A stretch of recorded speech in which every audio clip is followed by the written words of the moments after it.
So we know that Jones now is close to the action. Now remember how he reacts to a crisis in capitalism. How's that capitalism working for you? How's that capitalism working for you this year? How is that capitalism working for you this year? Okay, he doesn't like it, and that's the attitude. We have to look at other things because that evil capitalism isn't working out for us. Please, if you DVR'd this show, go back to the beginning 20 minutes of this show where I talk about what's coming. A lot of people probably think I'm upset about all of this, but I'm not.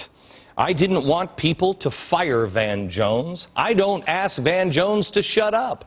I want him to be heard loud and clear. I want places like the Center for American Progress to help fully unveil what progressivism really is. And there is no better way to do that than hire a revolutionary communist to excuse his blaming our government for the 9/11 attacks, to embrace the defense of cop killer Mumia Abu-Jamal, to snuggle up to a man who admits the Green Movement is just a step to destroy, quote, the exploitation and oppression of capitalism, I think is a fantastic thing.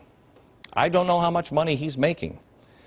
But the fact that we can continue to be reminded of what he believes and those in the administration believe, how he's intertwined those beliefs with progressivism and this president, to me, oh, that's worth every dime he's being paid.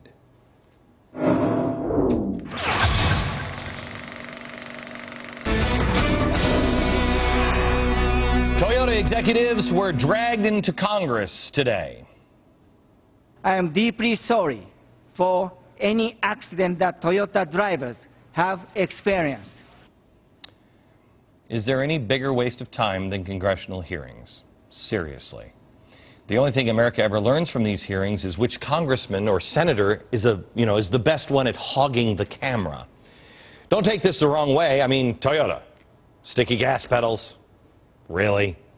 I mean, the only problem I can think of that would be worse would be, oh, I don't know, cars that spontaneously blow up. You should be sorry. And I think they are. But if I'm not mistaken, I think Congress has, what do they call it in the legal circles? Oh, yeah, I remember. Conflict of interest. Yeah. See, this is like Shell creating some sort of kangaroo court and excoriating ExxonMobil executives on live television. They're competitors. The government now owns GM and Chrysler. And they're taking this opportunity to annihilate their competitor. They've even sicked the FBI on Toyota. I'm not kidding. The Wall Street Journal is reporting today that the FBI raided 3 Toyota suppliers yesterday. Well, why don't we just send in the ground troops?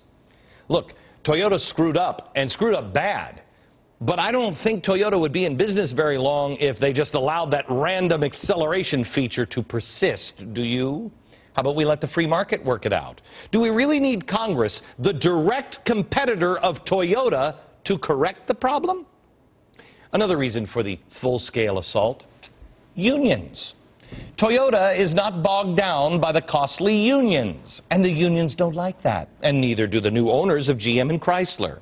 They have recently surpassed GM to become now Toyota, the largest automaker in the world.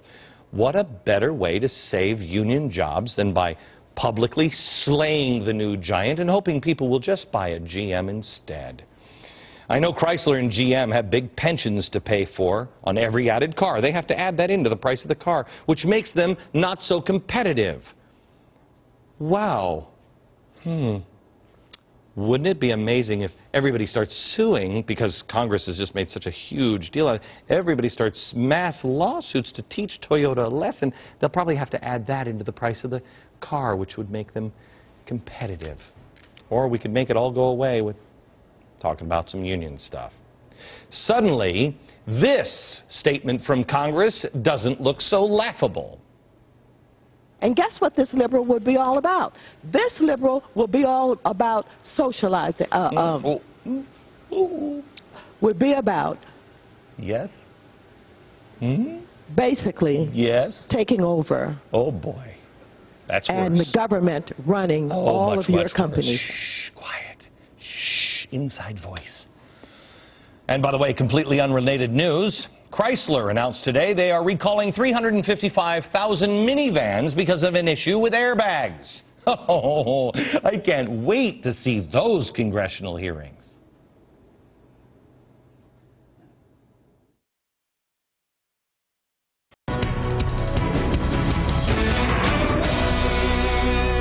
America, are you ready to be talked down to again by the administration? Oh, pip, pip, and all the rest. Valerie Jarrett, she's one of the president's top advisors. She was at Harvard last week. Jarrett was asked by a very smart man in a snappy bow tie, asked her if the administration would consider drafting up some sort of a booklet on health care, you know, for dummies, including those people in the Tea Party, that riffraff that just doesn't get it. Here's what she said. If the Obama administration and others, and I'm asking this of you, could write some much simpler booklets on housing foreclosure, of the health care bill, or Wall Street collapse, whereas a typical person, including those in the Tea Party, etc., could understand the basics of it, because I feel that many of them simply don't. Do you think that is an analogy? And I think it's an excellent analogy. I think probably hope and change were so catchy because it was really very simple, and it was something everyone understood the definition of. That's why death panels were so catchy. Everybody didn't necessarily know what it meant, but they knew it was really bad. And so I think part of what our challenge is to find a very simple way of communicating. Yeah. I think, did anybody, I mean, she just admitted that the really super smart Obama voters who are like brains about this big, they have to carry them in luggage sometimes, extra brains for extra people.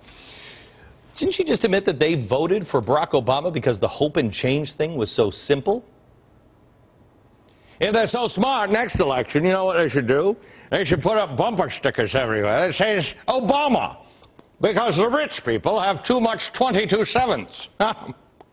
It's a pie joke, you see, but not a real pie, mathematical pie. Jarrett also goes on to point out that President Obama doesn't need people like blood will shoot out of your eyes. Doesn't need people like Tea Parties, to correct him. Why? Listen. There's nobody more self-critical than President Obama. Part of the burden of being so bright is that he sees his error immediately. Wow, he's just so bright that he sees his errors immediately. Maybe if he were a tad less smart, he could see his errors before he made them. Or does that mess up the time-space continuum? And I love this. He's just so bright, that's a burden for him. Oh, yes, it is. It must be so hard to be so much smarter than everyone else. What a burden having to make little coloring books for voters. Obama's brilliance includes Bill Maher. Oh, yeah, they're brothers in brilliance. Bill Maher also thinks very little of those Americans. Listen to this. What the Democrats never understand is that Americans don't really care what position you take. Yeah. Just stick with one. Yeah. Just be strong. They're not bright enough to really understand the issues. I wish I was bright enough to understand that, man. Americans aren't bright enough to understand the issues. They don't care about policies. So Bill Maher is saying, Shanghai them into whatever you want. Maybe you could do a nuclear option. Just jam it down their throat. Just make a decision and stick with it. They'll never know the difference. They just want somebody strong. This is so weird, Bill Maher, because I remember in history, there have been several examples of this, but this has been tried a few times. People aren't smart enough. They need somebody to take care of them. Just look and act strong, and they'll be popular. Oh, yeah. Yes, that's right. That worked out well, didn't it? Pip, pip, and all the rest.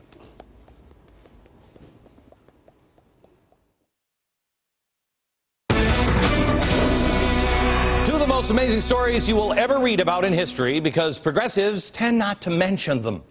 The Revolutionary Debt Bomb and America's Forgotten Depression. How our founders tackled their debt bomb. And how America has come out of depressions before, just not with FDR. it ended a lot faster. You'll read about it in my free email newsletter at glennbeck.com. Also, tonight at 3 a.m., don't miss Red Eye, a 3-part interview with Ozzy Osbourne. You got to be kidding me, man. It's crazy from New York, but not America.